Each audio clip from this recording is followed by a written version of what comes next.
Light of the world, you stepped down into darkness, opened my eyes, let me see. எல்லாருக்கும் praise the Lord. இந்த நாளிலும் ஆண்டவராகிய இயேசு கிறிஸ்துவின் நாமத்தினாலே உங்களை நான் வாழ்த்துகிறேன். உங்களுக்கு கிருபையும் சமாதானமும் உண்டாவதாக. மீண்டுமாய் உங்களை நான் இந்த யூடியூப் சேனல் மூலமாக, Light of the World channel மூலமாக உங்களை சந்திப்பதிலே நான் பெரும் மகிழ்ச்சி அடைகிறேன். ஆண்டவருடைய நாமம் மகிமைப்படுவதாக. எல்லாரும் சுகமாய் இருக்கிறீர்கள் என்று நான் கிறிஸ்துவுக்குள் விசுவாசிக்கிறேன். இந்த நாளிலும் கர்த்தர் என்னோடு கூட பேசின காரியத்திலிருந்து உங்களுக்கு பிரயோஜனம் உண்டாகும்படிக்கு உங்களோடு கூட நான் ஆண்டவருடைய வார்த்தையை ஷேர் பண்ணிக்கொள்ள விரும்புகிறேன். நிச்சயம் நீங்கள் முழுவதுமாய் இருந்து இதை கேட்டு ஆண்டவருடைய வார்த்தையினாலே நீங்கள் ஆசீர்வதிக்கப்படும்படிக்கு நான் இந்த இடத்துல உங்களை நான் வரவேற்கிறேன். ஆண்டவருடைய வசனத்திற்கு நேராக நான் உங்களை வரவேற்கிறேன். இப்பொழுதும் நம்ம எடுத்து வாசிக்கலாம். ஏசாயா 55வது அதிகாரம் வசனம் 10-11 உங்களுக்காக நான் வாசிக்கிறேன். மாரியும் உறைந்த மழையும் வானத்திலிருந்து இறங்கி அவ்விடத்துக்கு திரும்பாமல் பூமியை நனைத்து அதில் முளை கிளம்பி விளையும்படி செய்து விதைக்கிறவனுக்கு விதையையும் புசிக்கிறவனுக்கு ஆகாரத்தையும் கொடுக்கிறது எப்படியோ அப்படியே என் வாயிலிருந்து புறப்படும் வசனமும் இருக்கும். அது வெறுமையாய் என்னிடத்திற்கு திரும்பாமல் அது நான் விரும்புகிறதை செய்து நான் அதை அனுப்பின காரியம் ஆகும்படி வாய்க்கும். ஹல்லேலூயா. இன்றைக்கு இந்த 2 வசனத்தை நாம் வாசிக்கும் பொழுது கர்த்தர் ஒரு காரியத்தை இதன் மூலமாக நமக்கு விளக்கி சொல்ல விரும்புகிறார். அவருடைய வாயிலிருந்து புறப்படுகிற வசனம் எப்படிப்பட்டதா இருக்கும் என்று சொல்லி. ஹல்லேலூயா. அதற்கு ஒரு எடுத்துக்காட்டை முன்பதாக சொல்லுகிறார். மழையும் மாரியும். ஹல்லேலூயா. உறைந்த மழை என்றால் அதை பனி என்று சொல்லலாம். மாரி என்றால் மழை. ஸோ மழையும் பனியும். பனி மழை வானத்திலிருந்து இறங்கினா அது நமக்கு அநேக நன்மைகளை செய்கிறது. நல்ல விளைச்சலை கொடுக்கிறது. அதன் மூலமாக நல்ல தானியங்கள் விளைகிறது. நமக்கு உணவு ஆகாரங்கள் எல்லாம் அதன் மூலமாக நமக்கு கிடைக்கிறது. அதிலே நாம் என்ன பண்ணுகிறோம்? புசிக்கிறோம். மீண்டும் விளைவதற்கு வேண்டிய விதையையும் அந்த விளைச்சல் நமக்கு கொடுக்கிறது. இது மழையும் பனியும் நமக்கு செய்கிறதான காரியம்.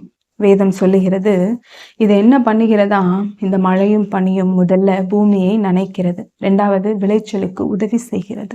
3வது அது ஆகாரத்தை விளைவித்து நாம் அதை புசித்து திடனாய் வாழுவதற்கு அந்த ஆகாரம் நமக்கு உதவி செய்கிறது. சேம் டைம் அதிலிருந்து விதையையும் நாம் மீண்டும் எடுத்து மறுபடியும் அந்த விளைச்சலை அது ஒரு சைக்கிள் போல நடந்து கொண்டிருக்கிறது. இது மழையும் மாரியும் செய்கிறதான ஒரு காரியம். இது ஒரு மிகப்பெரிய நன்மை. ஆனால் வசனம் 11வது வசனம் சொல்லுகிறது, என் வாயிலிருந்து புறப்படும் வசனமும் அப்படியே இருக்கும் என்று ஆண்டவர் சொல்லுகிறார்.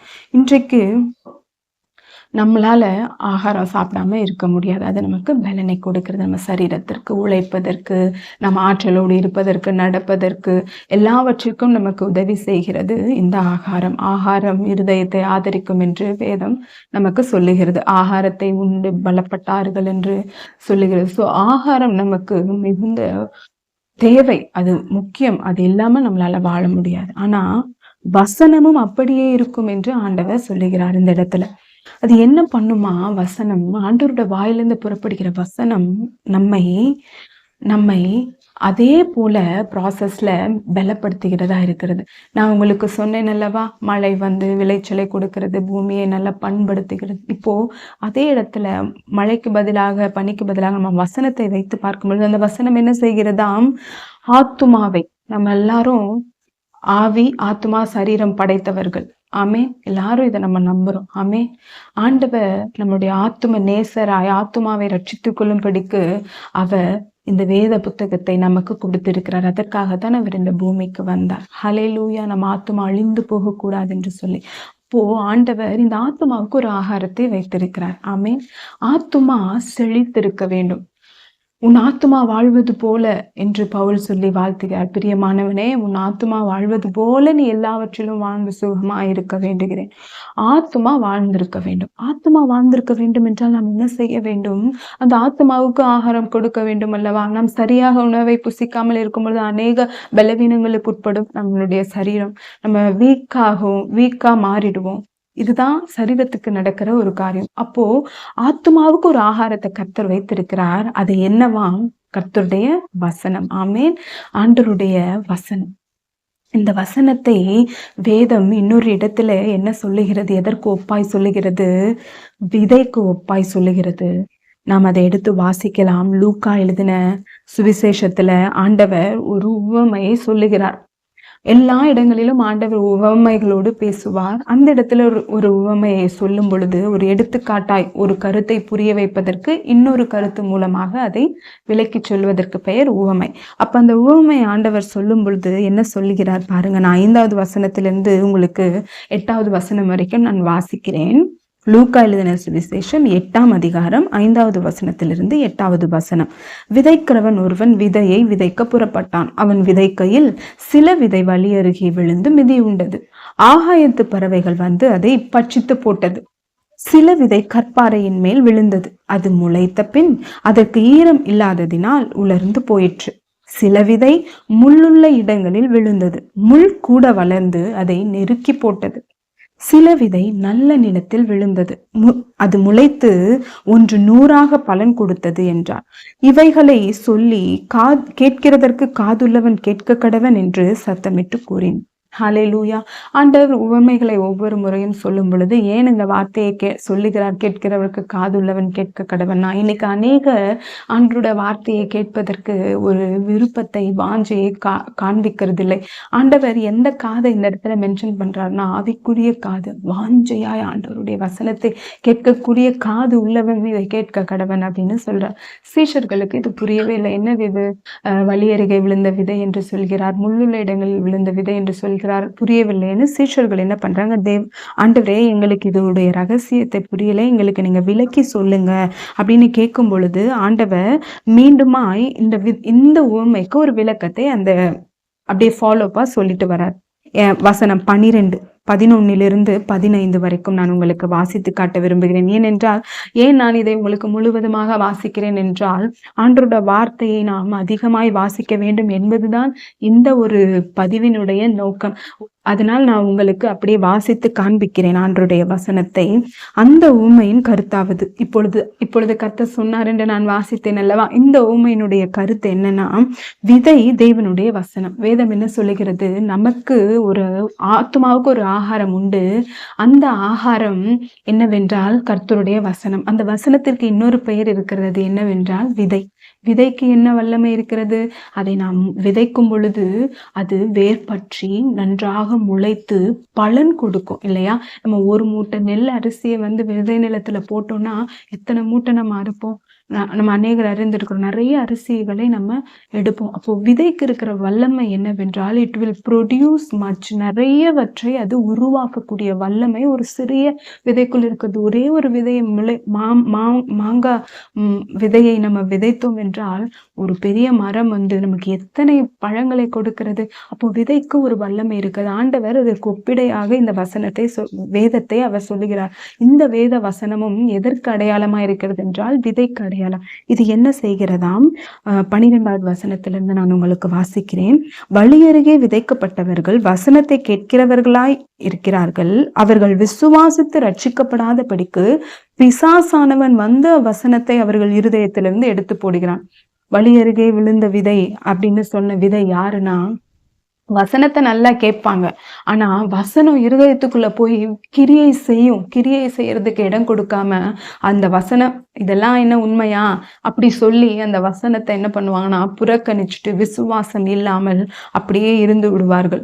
அப்போ அந்த வசனம் உங்க இருதயத்துல இருந்து எடுத்து போடப்பட்டுருச்சுன்னா அது என்ன ஆகாது? வளராது, வளர்ந்து பலனை கொடுக்காது. 4 கேட்டகிரியான மக்களை ஆண்டவர் இந்த இடத்துல சொல்றார். 2வது கேட்டகிரி என்ன சொல்றாருன்னா, வசனம் 13ல கற்பாறையின் மேல் விதைக்கப்பட்டவர்கள் கேட்கும் பொழுது சந்தோஷத்துடனே வசனத்தை ஏற்றுக்கொள்ளுகிறார்கள், ஆயினும் தங்களுக்குள்ளே வேர் கொள்ளாதபடியினாலே கொஞ்ச காலம் மாத்திரம் விசுவாசித்து சோதனை காலத்தில் பின்வாங்கி போகிறார்கள். 2வது கேட்டகிரி எப்படி இருக்காங்கன்னு பாத்தீங்கன்னா, கற்பாறையான ஒரு இடத்துல போய் நம்ம விதைச்சோம்னா என்ன ஆகும்? அதுக்கு உள்ள வேர் பிடிக்கிறதுக்கு அங்க மண்ணே இருக்காது. சோ கற்பாறையான நிலம் அப்படின்றது அந்த இருதயத்தை அந்த இடத்துல காண்பிக்கிறது. சிலருடைய இருதயம் பார்த்தோம்னா பாறையை போல எதுக்கும் மசியாது, எதற்குமே விட்டு கொடுக்காது. அதுல ஒரு ஈரமின்மை இருந்துகிட்டே இருக்கும். கல் நெஞ்சம் அப்படின்னு நம்ம சொல்லி கேள்விப்பட்டிருக்கோம். ஒரு இரக்கமே இல்லை பாரு, கல் நெஞ்சமா இருக்காங்க, இந்த காரியத்துல இப்படி இருக்காங்களே, ஒரு ஒரு இரக்கம் பாராட்டியிருக்கலாமே அப்படிலாம் நம்ம சொல்லுவோம் இல்லையா? அப்படிப்பட்டவர்களாய் இருக்கிற சிலர் என்ன பண்ணுவாங்களாம், தங்களுக்குள்ளே வேர் கொள்ளாதபடியினாலே கொஞ்ச காலம் மாத்திரம் விசுவாசித்து சோதனை வரும் பொழுது என்ன பண்ணுவாங்களாம், விட்டுட்டு போயிடுவாங்களாம். ஆண்டவருடைய வசனத்தை நம்ப மாட்டாங்களா, ஆண்டவருடைய வசனத்துக்கு தன்னை அர்ப்பணிக்காமல், அவர்களுக்கு ஒரு பிரச்சனை வந்துருச்சுன்னா அவ்வளவுதான் அப்படின்னு சொல்லி விசுவாசம் இல்லாமல் அதை விட்டு விட்டு போய் விடுவார்கள்.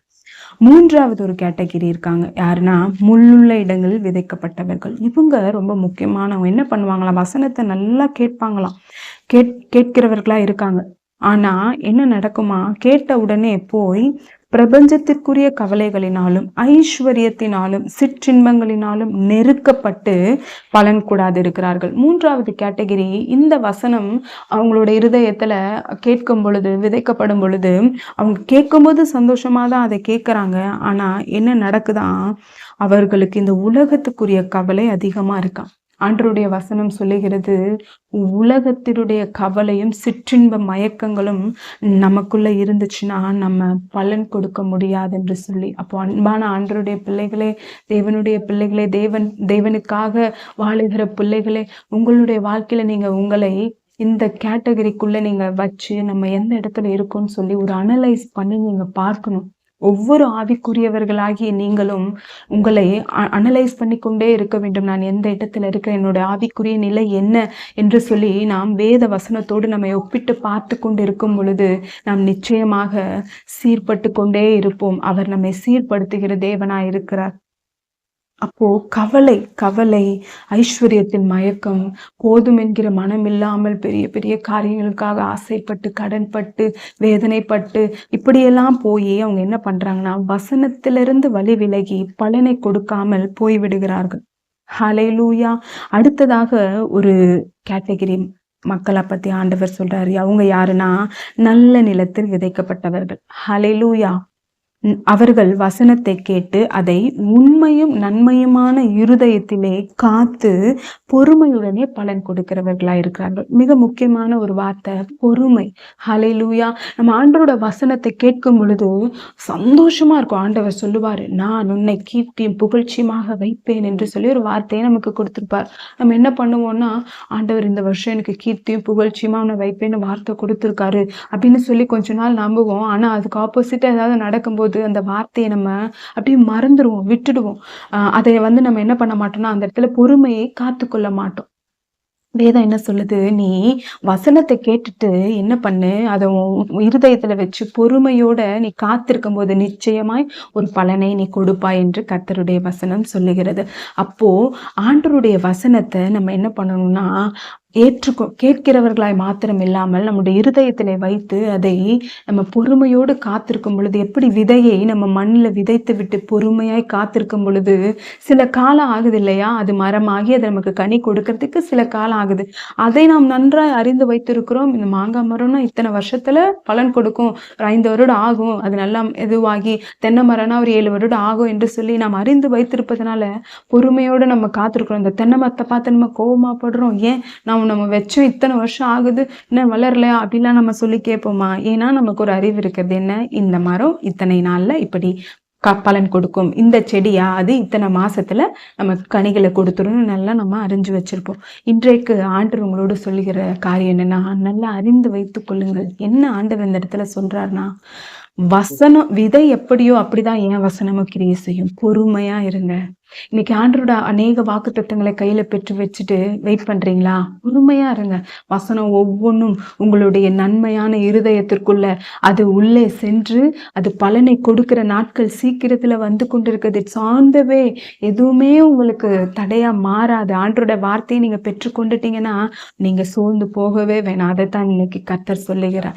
என் வார்த்தை உங்ககிட்ட இருக்கா, அது விதைக்கு சமம். அது நிச்சயமாய் உனக்கு முளை கிளம்பி விதைத்து பலனை கொடுக்கும். எப்படி ஒரு சின்ன ஒரு மழையும் பனியும் நான் அந்த பூமியில ஒரு நன்மையை செய்துட்டு போதே, அதை விட மேன்மையானது என்னுடைய வசனம், அதை விட வல்லமை உள்ளது என்னுடைய வசனம். வசனத்தை அநேக காரியங்களுக்கு ஒப்பிடையாக சொல்லுகிறார். அதை பரலோக ராஜ்ய நிறைய காரியத்துக்கு ஆண்டவர் வசனத்தை ஒப்பிட்டு சொல்லுகிறார். அது ஒரு சம்மட்டி அப்படின்னு சொல்றாரு, ஒரு பட்டயம் அப்படின்னு சொல்றாரு, ஒரு ஞான பால் அப்படின்னு சொல்றாரு. இப்படி அநேக காரியங்களை ஆண்டவர் கண்ணாடி என்று சொல்லுகிறார். நம்ம கண்ணாடியில பார்க்கும்போது நம்ம சரி செய்து கொள்வோம். பாலை குடிக்கும்போது நமக்கு பலன் உண்டாகும். பட்டயம் என்றால் நமக்கு ஒரு பிரச்சனைனா நம்ம கையில ஒரு போர் வீரர்கள் பட்டயம் வச்சிருப்பாங்க. அந்த பட்டயத்தை வச்சு என்ன பண்ணுவாங்க, தன்னை காத்துக்கொள்ள கேடகம் என்று சொல்லப்பட்டிருக்குது. அப்போ அது நமக்கு ஒரு பாதுகாப்பா இருக்குது. இப்படி வசனத்தை அநேக காரியங்களோடு ஆண்டவர் ஒப்பிடையாய் வைத்திருக்கிறார். இன்றைக்கு ஆண்டவர் இந்த வசனத்தை உங்ககிட்ட விதைக்கு சமமாய் சொல்லுகிறார். விதைக்கு ஒரு வல்லமை இருக்கிறது என்றால் தேவனுடைய வார்த்தைக்கு எத்தனை வல்லமை இருக்கும். நாம் அதை நம்புகிறவர்களாய் விசுவாசித்து நாம் பொறுமையோடு காத்திருக்கும் பொழுது நிச்சயமாய் நீங்கள் பலன் கொடுப்பீர்கள். பாருங்க, ஏசாயா 55 அதிகாரம் 12வது வசனம் சொல்லுகிறது, நீங்கள் மகிழ்ச்சியாய் புறப்பட்டு சமாதானமாய் கொண்டு போகப்படுவீர்கள். பர்வதங்களும் மலைகளும் உங்களுக்கு முன்பாக கம்பீரமாய் முழங்கி வெளியின் மரங்கள் எல்லாம் கை கொட்டும். இதற்கு பின்பதாக ஒரு மிகப்பெரிய அர்த்தம் இருக்கு. இந்த வசனமே ஒரு தனி மெசேஜாக நம்ம பார்க்க முடியும். உங்களுக்கு நான் சொல்லுகிறேன், வசனத்தை நீங்க நம்பி அந்த வசனத்தின்படி வாழ உங்களை அர்ப்பணித்து என்னுடைய வாக்குத்தத்தங்கள் நிச்சயம் நிறைவேறுன்னு சொல்லி நீங்க காத்திருப்பீங்கன்னு சொன்னா, நீங்க எப்படி புறப்பட்டு போவீங்களா? மகிழ்ச்சியாய் புறப்பட்டு போவீங்களாம். சமாதானமாய் கொண்டு போகப்படுவீங்க. உங்க லைஃப் ஃபுல்லா அப்படியே பீஸ்ஃபுல்லா, எந்த இடத்துலயும் ஒரு சமாதான குலைச்சல் இல்லாம உங்களோட லைஃப் இருக்கும். எப்போ வசனமாகிய விதையை நீங்கள் உங்கள் இருதயத்துல வச்சு காத்து ஒவ்வொரு நாளும் விதைச்சுன்னா நம்ம தண்ணி ஊத்துவோம் இல்லையா? அப்பதான் அது வளரும். அப்போ வசனமாகிய இந்த விதையை நீங்க உங்க இருதயத்துல வாங்கின உடனே நீங்க தண்ணி ஊத்தணும். நான் தண்ணி எப்படி ஊத்துறது நீங்க கேட்டீங்கன்னா, அதுதான் ஜெபம். அதுதான் பரிசுத்த ஆவியானுடைய அபிஷேகத்துல ஜெபிக்கிற, அந்நிய பாஷையில ஜெபிக்கிற ஜெபம். இவைகளை நீங்க அப்படியே வசனத்தோடு கூட ஜெபத்தோடு கூட அப்படியே நீங்க வாழ்ந்து கொண்டே இருக்கும் பொழுது நிச்சயம் ஒரு நாள் உங்களோட வாழ்க்கையில இந்த மரம் வளர்ந்து நீங்க கனி கொடுப்பீங்க. 100 மடங்கு கனி கொடுப்பீங்க. ஆமென். நீங்க நிச்சயம் இந்த வார்த்தையினால் ஆசீர்வதிக்கப்பட்டிருப்பீங்க நான் விசுவாசிக்கிறேன். ஏனென்றால் நான் இந்த வார்த்தையினால் மிகவும் ஆசீர்வதிக்கப்பட்டிருக்கிறேன். நான் ரட்சிக்கப்பட்ட பொழுது கர்த்தர் எனக்கு கொடுத்த வசனம் இந்த 55 அதிகாரம் ஏசாயா 10:11. இந்த இடத்துல அது நான் விரும்புகிறதை செய்து நான் அதை அனுப்பின காரியமாகும்படி வாய்க்கும். என்னுடைய பெயரை நான் அங்க போட்டு வாசிப்பேன். மெர்சி, நான் விரும்புகிறதை செய்து நான் எதற்காக மெர்சியை இந்த உலகத்திற்கு அனுப்பினேனோ அந்த காரியத்தை அவள் எனக்காக செய்து முடிப்பார். இப்படிலாம் சொல்லி நான் வாஞ்சா இந்த வசனத்தை நான் சிறு வயது பருவத்துல என்னுடைய சின்ன வயசு பைபிளை நான் எழுதி வச்சு வாசிச்சிருக்கேன். எனக்கு ஞாபகம் இருக்கு. எப்பவுமே ஒரு பழக்கம் உண்டு, நீ நான் அவர்கள்னு போட்ட இடத்துல எல்லாம் லைட்டா ஸ்ட்ரைக் பண்ணிட்டு என் பேரை எழுதி வச்சு நான் விசுவாசமா வாசிப்பேன் வசனங்களை. அப்படி நீங்க உரிமை கொண்டாடுங்க. இது உங்களுக்கென்று கொடுக்கப்பட்டிருக்கிற தேவனுடைய பொக்கிஷம். இதை நீங்கள் வாசிக்கும் பொழுது, நேசிக்கும் பொழுது மிகுந்த சமாதானத்தினால நிரப்பப்படுவீங்க. நம்ம ஜெபிக்கலாம் இந்த நேரத்திலையும். எங்களை மிகவும் அளவுக்கு அதிகமாய் நேசிக்கிற அன்புள்ள இயேசுவே, ஆண்டவராகிய அப்பா, ஆண்டவரே பிதாவே, உங்க சமூகத்துல ஒரு விசையாய் கூட ஆண்டவரே அப்பா இந்த வார்த்தையை ஒப்பு கொடுக்கிறோம். நீர் எங்களை இந்த வார்த்தையின் மூலம் ஆசீர்வதித்ததற்காக நன்றி செலுத்துகிறோம். ஆம் ஆண்டவரே, நாங்கள் பொறுமையாய் காத்திருக்கணும். வாக்குத்தத்தங்களை பெற்றிருக்கிறதான நாங்கள், வசனத்தை பெற்றிருக்கிறதான நாங்கள், அதை விசுவாசிக்கிற நாங்கள் ஆண்டவரே பொறுமையோடு காத்திருக்கும் பொழுது நல்ல பலனை கொடுப்போம் என்று இந்த வேதத்தின் மூலம் நீர் எங்களுக்கு கற்பித்து கொடுத்ததற்காக நன்றி ஆண்டவரே. பிசாசானவன் வந்து இப்பொழுது விதைக்கப்பட்ட இந்த வசனமாகிய விதைகளை பிள்ளைகளுடைய இருதயத்திலிருந்து எடுத்து போடாதபடிக்கு நீர் அவர்களை காத்து கொள்ளுவீராக ராஜா. எந்த உலக கவலையோ ஆண்டவரே, பாரமான இருதயங்களோ வசனம் இவர்கள் வாழ்க்கையில் கிரியை செய்ய முடியாதபடிக்கு தடை செய்யாதபடி என் தேவாதி தேவன் நல்ல நிலத்தில் விதைக்கப்பட்டவர்களாய் ஒவ்வொருவருக்கும் நல்ல பலனை அவர்கள் வாழ்க்கையிலே ஆண்டவரே ஒவ்வொருவரும் கொடுக்கும்படி செய்யுங்க. உங்க திருக்கரத்துல ஒப்பு கொடுக்கிறோம். பெரிய காரியங்களை செய்யுங்க. இயேசு கிறிஸ்துவின் விலையேற பெற்ற நாமத்தில் ஜெபிக்கிறோம் எங்கள் ஜீவனுள்ள நல்ல பிதாவே, ஆமேன். ஆண்டவராகிய இயேசுவை நம்புங்கள். அவர் உங்களை ஒருபோதும் கைவிட மாட்டார். God bless you.